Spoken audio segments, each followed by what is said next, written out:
Hello guys, my name is Danny and I'm the owner of Willi Scoops. We opened in Willimantic because we needed our own ice cream shop. And here we are now. We are working with Giffers, Libby's, and Ashby's. We sell high premium ice creams. We have multiple flavors. We do change flavors. We do milkshakes in all flavors.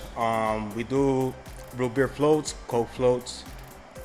We are gonna start working on making the acai bowls. We do have snow cones, shaved ice. We have tropical flavors. We got the Hawaiian flavors as well. We got flavors from Puerto Rico. Oh, it's really good.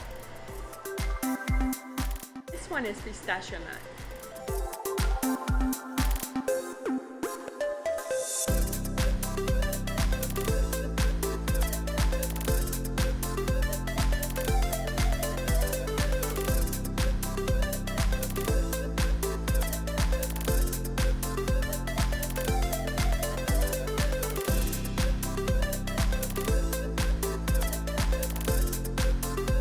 We love Willimantic.